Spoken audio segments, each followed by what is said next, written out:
Imagine a painting once attributed to Leonardo da Vinci, sold for $450 million at a shadowy auction, suddenly disappearing, not into a museum, not even into the hands of an elite collector, but into the impenetrable inner sanctum of the Saudi crown prince.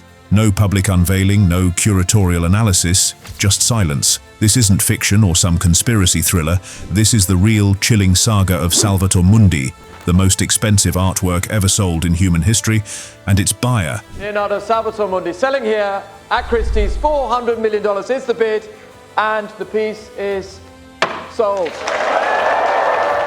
None other than Mohammed bin Salman, better known as MBS, the de facto ruler of Saudi Arabia, a man reshaping his kingdom and his image through luxury, spectacle, and sheer geopolitical shock. But why would one of the most powerful men in the world spend nearly $500 million on a portrait of Christ with no intention of sharing it? Why hide it aboard a $500 million superyacht or deep within the marble halls of a secret palace that even Google Earth can't fully capture?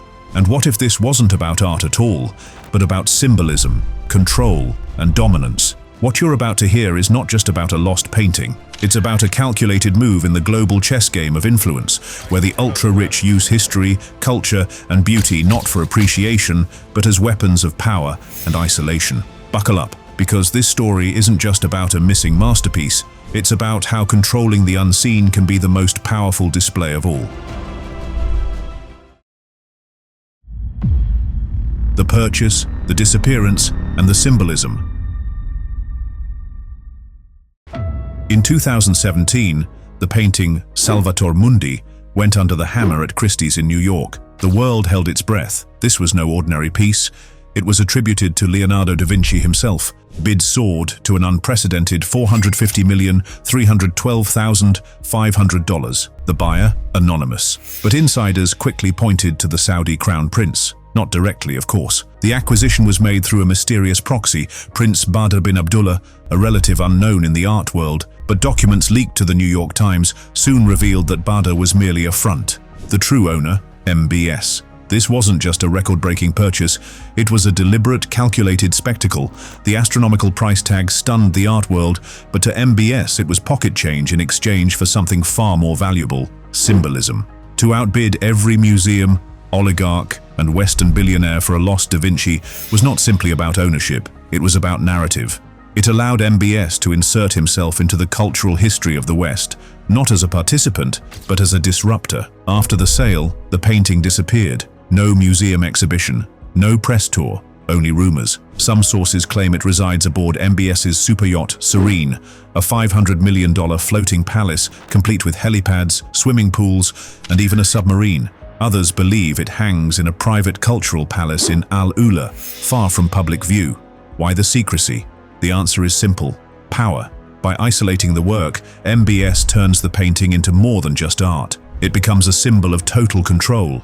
This secrecy transformed the painting into something beyond measure. The mystery amplified its worth, its power, and its influence. Each rumor about its location became part of the myth. Speculation became spectacle. By placing it out of reach, MBS made it legendary. Why would a prince from an oil-rich nation obsess over Renaissance art? Because this isn't about aesthetics, it's about dominance. Owning a Da Vinci, one that even the Louvre once sought but didn't get, is a geopolitical statement. Where other world leaders flex with military might, tech, or diplomacy, MBS chooses cultural supremacy. By acquiring the Salvator Mundi, he positions himself as a guardian of world heritage. Authenticity, access, and geopolitical bluff. Critics have long questioned the painting's authenticity. Was it truly painted by Leonardo, or merely by his workshop, later touched up for auction profit? Some experts believe only 20% of the painting is Da Vinci's hand. Others suggest it's a clever restoration project that conveniently arrived just in time for its record-breaking auction. The doubts haven't stopped debates at elite art circles, museum conferences, and even national boards of cultural heritage. The question is not just academic, it defines the legitimacy of MBS's cultural crown jewel. For MBS, authenticity is irrelevant.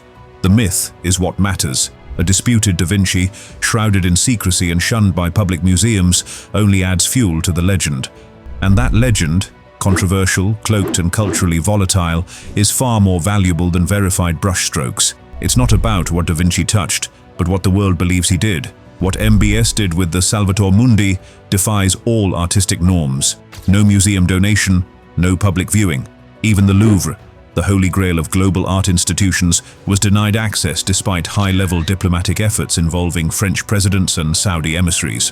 Why? MBS allegedly refused to show the painting next to the Mona Lisa unless the Louvre officially declared it 100% Da Vinci. When the museum refused to compromise its integrity, the prince retaliated with silence. The painting vanished. This isn't art appreciation.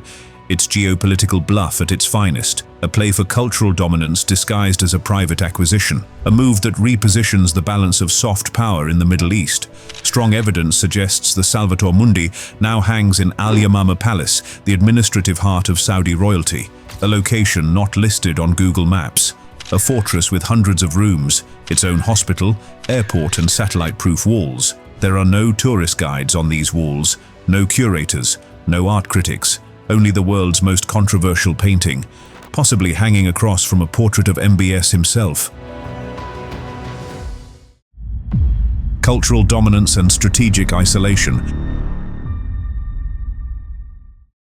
The Da Vinci acquisition was just the beginning. Saudi Arabia is pouring billions into cultural influence, from film festivals to the construction of museums, operas, and cultural hubs. The kingdom no longer wants to just sell oil.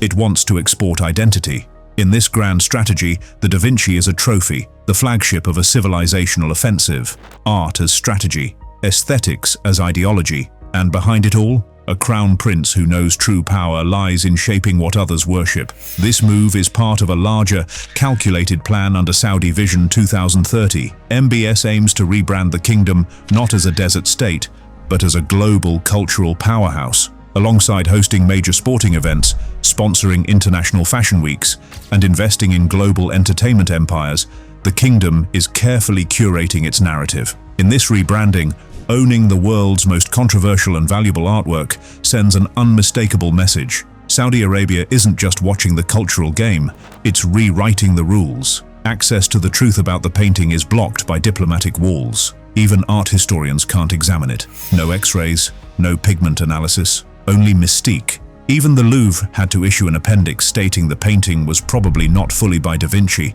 but it changed nothing. The work remains in the dark, where it holds the most value for MBS. Uncertainty is power.